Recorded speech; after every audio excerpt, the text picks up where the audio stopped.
Efficiency in the human context isn't about speed. That's for robots and machinery. It's about achieving your goals with the least amount of effort, and enjoyment is the best measure of that. The most potent way to increase efficiency is to actually enjoy what you do. Like, think about how much easier it is to focus on a storybook rather than a textbook, or a video game rather than your homework, for example. This concept is literally the secret to an effective and efficient life. But when we think about becoming more efficient or more effective, we go straight to spreadsheets, like focus hacks, like apps and stuff, or even like drugs.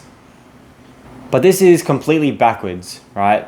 There's no magic pill or magic trick that you can use to suddenly start focusing and being more effective. You have to change your whole way of life or your whole way of thinking. And there's a guy called Joe Hudson who frames this all in one question that you can ask yourself throughout life and whatever you do. And that's, how do I make this 10% more enjoyable? Many moons ago, there lived a Chinese man by the name of Pang Pang. He lived in a bamboo forest far away from civilization with his brother, sister, and his nieces and nephews. He had the heart of a saint, but the stomach of a lion. In fact, he ate so much that he was 3 times the size of everyone else in his village. He was so big that he couldn't fit through doors. He'd lose breath walking up a couple of steps, and even needed his clothes specifically made for him.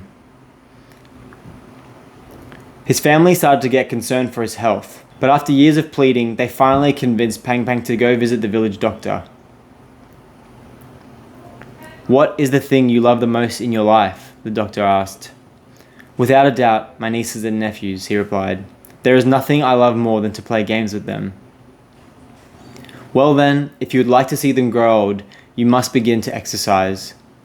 Every day, you must lift 15 kilograms above your head 1,000 times. This is your only chance. Choose not, and you will not be alive this time next year." Pang Pang, startled by the bad news, decided to follow the doctor's advice if it would allow him to be with the children he loved so dearly. But sadly, no matter how much he wanted to, he could not bring himself to lift the weight over his head 1,000 times. He tried with all his might, but the challenge was simply too great.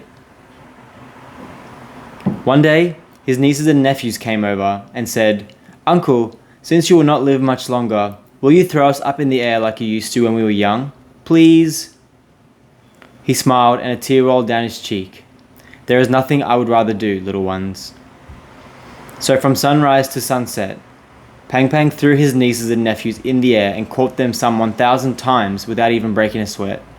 And before he knew it, every day for the next 40 years, the children, and later their children, would return to their uncle, who would throw them in the air and catch them 1,000 times.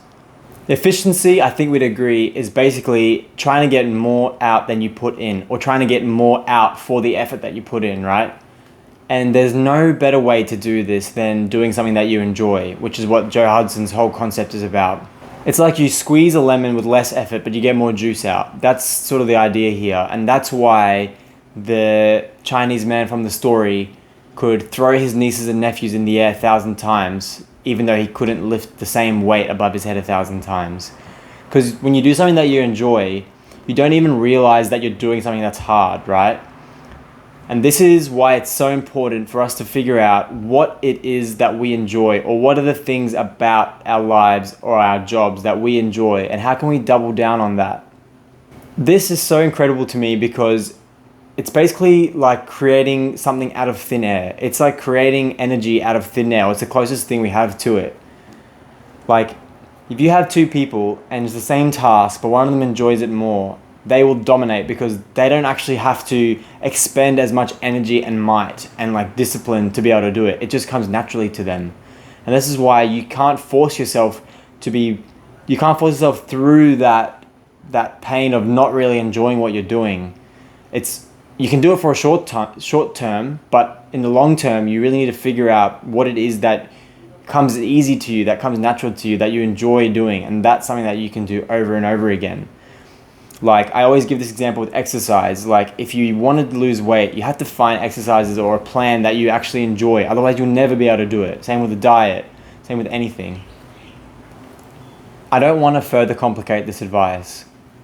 To get more out of life, just make all of your processes more enjoyable. And to do that, ask yourself that question: how can I make this 10% more enjoyable? Use that prompt to get yourself thinking. Use it to remove the things that are zapping your energy and to add and double down on the things that you actually like. And if you do this in all aspects and facets of life, you'll create an enjoyable life. And when you do that, opportunity and reward just sort of floods to you. Like, try it and you'll see what I mean. So just remember, 10% more enjoyable. And if you like this, please leave a like. It really helps. And I've been getting heaps of like incredible comments lately, so I really appreciate that, and keep them coming, because they help me double down on what's working so I can give you guys what is actually helpful to you. So let me know what you think. Are the videos too short, too long, whatever, just let me know. And subscribe, because these will come every single week. And also, if you want some help figuring out like your natural advantages and traits, I created like a free guide. It's like a couple of questions to ask yourself to try and like prompt yourself out the things that you enjoy and that you might be good at, but you just don't know it yet. And so it's free. There's not really a catch. All it is that I get your email address, and then you can unsubscribe if you don't like it anyway. So yeah, thanks.